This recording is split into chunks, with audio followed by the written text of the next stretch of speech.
कभी कभी आपने देखा होगा कि हस्तरेखा विशेषज्ञ हथेली देखेगा और कभी कभी वो तिरछा करके भी देखता है हाथों को, जिस प्रकार मैंने ये चित्र लिया है। इस प्रकार करके इस पर्वत पे, इस क्षेत्र में भी दृष्टि वो नज़र घुमाएगा। तो जो जातक होता है या जातिका होती है, उसको समझ में नहीं आता कि उसने देखा क्या। या जो बच्चे नए ज्योतिष सीख रहे हैं या जो जिज्ञासु हैं, जो जीवन और कर्म और इन दोनों के रहस्य के बीच में जो ज़्यादा झूला झूलते हैं जो लोग मैंने झूला झूलना इसलिए बोला कि इसमें झूला झूलना ही होता है, क्योंकि भगवान के जो जीवन के बनाए हुए रहस्य है उसको पार पाना असंभव है, केवल नाम का सहारा है। विवरण प्रस्तुत करता हूँ। श्री गणेशाय नमः। माँ सरस्वती नमस्तुभ्यम। इस चित्र में, इस प्रस्तुत हथेली में देखिए, ये है मैरिज की लाइन। अब मैरिज की लाइन के ऊपर यहाँ पे बहुत बारीक बारीक लाइन होती है, जो हमारी संतानों का होगी या नहीं होगी, लड़का होगा या लड़की होगी, ये इंगित करती है। ये बहुत बारीक होती है और बिना मैग्नीफाई किए तो हम अपनी नंगी आंखों से नहीं देख सकते हैं। तो आज इसी के ऊपर थोड़ा सा विवरण में थोड़ा सा गहनता से बात करेंगे। देखिए, ये इनकी मैरिज लाइन है, ये मैरिज लाइन है, और ये बीच बीच में से इसके इसके पहले ऊपर देखिए आपको 3 लाइन मिलेगी। एक लंबी है, एक छोटी है, और एक यहाँ पे डेटोरेट हो गई है। देखिए, इसमें यहाँ पे दाने पड़ गए हैं। तो ये तीसरी लाइन यहाँ पे डेटोरेट हो गई है। तो इसमें से ये निष्कर्ष निकल सकता है कि इनकी 2 संतानें होंगी, एक लड़का और एक लड़की होने की संभावनाएं ज़्यादा है। तो एक पूर्ण जो फैमिली जिसे हम कहते हैं, सकल सफल परिवार, वो कायम हो पाएगा। और एक मेरे को यहाँ पे मिसकैरेज भी दिख रहा है। तो यहाँ पे हम यहाँ से पता लगा सकते हैं कि जीवन में मिसकैरेज हो सकता है कि नहीं। तो ये वाली लाइन हमें बता रही है। और भी फिर पीछे लाइन है, लेकिन वो वीक है, वो उतनी व्याख्या में नहीं आ सकती। अब ये है इनकी एक मैरिज लाइन और एक और बनी है। तो जो छोटी लाइन होती है वो अफेयर वगैरह को दिखाती है। थोड़ा सा व्यक्ति जो दिलफेंक होता है, आशिक मिजाजी जो होती है, उसको भी दर्शाती है। बाकी ये जो बड़ी लाइन आप देख रहे हैं, ये इनकी वैवाहिक विवाह की रेखा है। अब इस विवाह की रेखा में जो ऊपर से जो लाइनें हैं, उनको विवाह की रेखा तक ही आना चाहिए, लेकिन वो नीचे देखिए आप क्रॉस कर गई हैं। यहाँ पे लाइनें क्रॉस कर गई हैं। तो ये दिखाता है कि गृहस्थी में, परिवार में खिंचाव, अनबन, गृहस्थी पूर्ण है, लेकिन जो दैनिक खिंचाव है एक दूसरे के प्रति, वो ये दिखाता है। ऐसा क्यों दिखाता है, ये क्यों दिखा रहा है? इनकी देखिए मैरिज लाइन पे जो डिस्टरबेंस है। अब ये इनका बुध का पर्वत है। अब बुध के पर्वत पे जो लाइन बनी है, वो एक अच्छी लाइन बनी है, इनका स्पीकिंग पावर बहुत अच्छा देती है। लेकिन अभी आप देखेंगे यहाँ पे यव पड़ गया है। देखिए यहाँ पे यव पड़ गया है। तो बुध की लाइन पे जो मेन इनकी जो वाणी की लाइन है, तो हो सकता है ये अपने जीवन में, हो सकता है नहीं, ये होगा ही होगा कि ये अपने जीवन में अपशब्दों का प्रयोग बहुत करते होंगे। मित्रों, जो व्यक्ति अपशब्दों का प्रयोग करता है उसके गुरु और बुध बिगड़ जाते हैं। गुरु बुध शनि बिगड़ जाते हैं।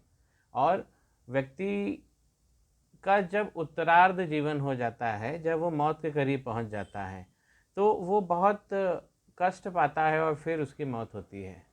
अब शब्दों का इस्तेमाल नहीं करना चाहिए। शब्द ब्रह्मा है, शब्द ऊर्जा है। शब्दों से हम किसी को प्रेरित करते हैं, किसी को शक्ति देते हैं, किसी को हंसा सकते हैं, किसी को रुला भी सकते हैं। श्री गणेशाय नमः। अब बाकी पर्वत इनका बहुत अच्छा है, तो बुद्धि इनकी बहुत अच्छी है।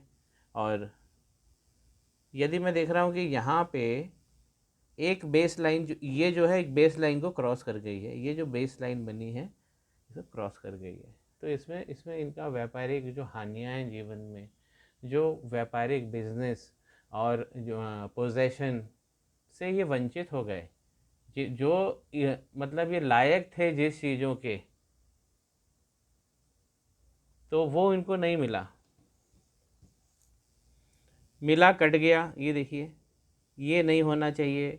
बुध की बेस लाइन अगर ख़राब हो गई तो वो सबसे बड़ी हानि होती है लक्ष्मी की। होती क्या है, होती ही है। अगर बुध की लाइन पे इस तरीके से क्रॉस बने हैं तो इससे सावधान हो जाएं। और देखिए इनकी एक लाइन पे यहाँ पे यव पड़ गया है। इनको एक उपाय मैं दे दूंगा, इससे ये गायब हो जाएगा और जितनी जल्दी अपशब्द बोलना बंद करेंगे उनका विकास हो जाएगा।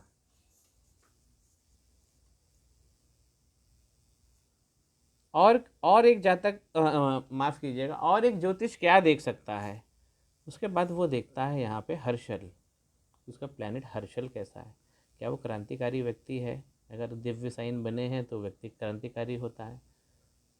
यहाँ पे मैं कुछ ब्लॉक्स देख पा रहा हूँ, ऐसे लोग क्रांतिकारी विचारों के होते हैं। ये इनका हर्षल है। और क्या देखता है एक ज्योतिष, हाथ को पलट के साइड साइड से, ये इनका मंगल है। देखिए ये मंगल है, मंगल इनका बहुत अच्छा बना हुआ है। कुछ कुछ डिप्रेशन बने हुए हैं, देखिए। हाँ हाँ है यहाँ पे, गहनता से अगर देखें तो हाँ इनका ये दिखा रहा है कि इनका सामाजिक जो ताना बाना है उसमें भी हानि हुई है।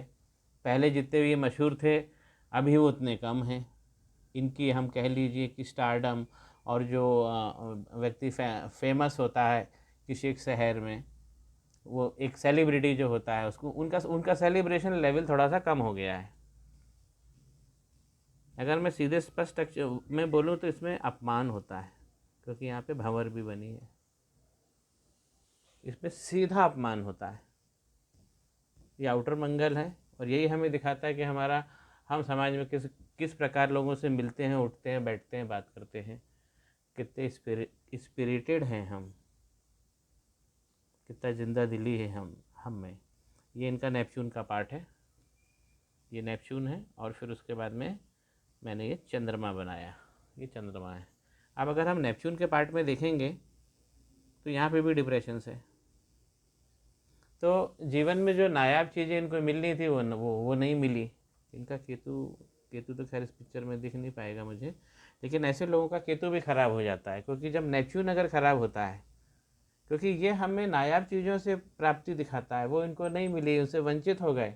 बहुत सारी ऐसी चीज़ थी, नायाब चीज़, जो इनके हाथ आके छूट गई, जिसका हक था इनको, वो मिलना था, लेकिन वो चली गई। क्यों चली गई, अब वो उसके और भी कारण हो सकते हैं, आज वो नहीं लेंगे। अच्छा, मैं जातक से ये ज़रूर अनुरोध करूँगा कि ये हथेली पे ये जो बाल आपने हैं, ये बाल सब हटा लीजिए। बाल बाल आपके हथेली के सफ़ेद हिस्से पे नहीं आना चाहिए। ये सफ़ेद हिस्सा है, इसमें नहीं घुसना चाहिए। इस सफ़ेद हिस्से के अंदर बाल नहीं आना चाहिए, सफ़ेद हिस्से के बाहर रहना चाहिए। पूरे हाथ के मत हटाइए, हथेली पे नहीं आना चाहिए। हथेली का जो सफ़ेद भाग है हमारा, उस पर बाल नहीं आना चाहिए हमारी, तो वो उतने बाल आप साफ़ कर लीजिए। अब देखिए यहाँ का इनका जो बुध बिगड़ा है, तो मैं एक एंगल मुझे जो दिख रहा है इस चित्र में, वो है इनका शनि का पर्वत। देखिए शनि का पर्वत यहाँ पे डिप्रेशन लिया हुआ है, पिक्चर में दिख रहा है लेकिन तिरछा दिख रहा है, तो आपको देखना पड़ेगा। ये शनि का पर्वत है, ये ऊपर की उंगली है मोटी बीच वाली, माफ़ कीजिए ये वाली है, ये वाली। यहाँ पे डिप्रेशन दिख रहा है, यानी कि यहाँ पे कहीं ना कहीं इनको लॉस, फाइनेंस का लॉस है। यहाँ डिप्रेशन दिख रहा है।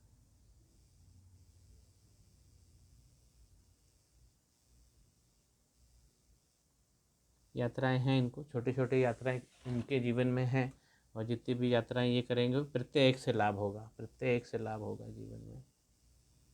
माता पिता की केयर करते हैं। अगर यहाँ पे किसी व्यक्ति की ये जो हार्ट लाइन आ रही है, नीचे जाके वो गाय की पूँछनुमा जैसी हो जाए,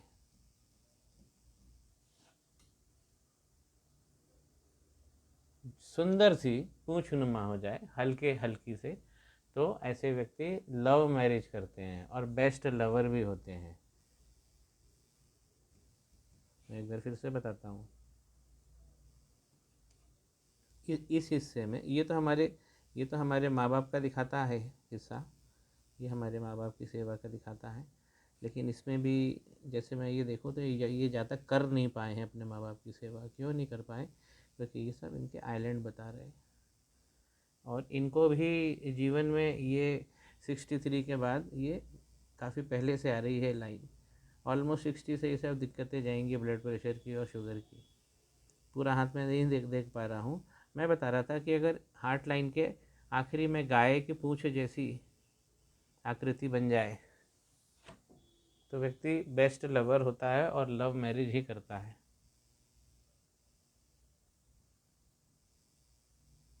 आउटर मंगल पे अच्छा है, पावर भी अच्छा है इनका, समाज में दम भी रखते हैं। और जो मैंने फिर बताया था जो कमियां तो हैं फिर उसमें, इनकी मैरिज के लिए मैं बोलूँगा कि गणेश जी की पूजा करें और केतु भगवान का एक मंत्र ज़रूर मैं इनको दूंगा। क्योंकि ऐसे में अगर कुंडली में केतु खराब होते हैं तो इस तरीके की मैरिज लाइन जो होती है वो नकारात्मक लाइनों से कट जाती है। और इनका एक ये वाला जो बेस लाइन है ये भी इनका गड़बड़ है। इनको केवल 2 मंत्र से ये भले चंगे हो जाएंगे 40 दिनों में, इनको लाभ हो जाएगा। मेरे चैनल को लाइक, शेयर, कमेंट, सब्सक्राइब करते चलिए। श्री गणेशाय नमः। माँ सरस्वती नमस्तुभ्यम।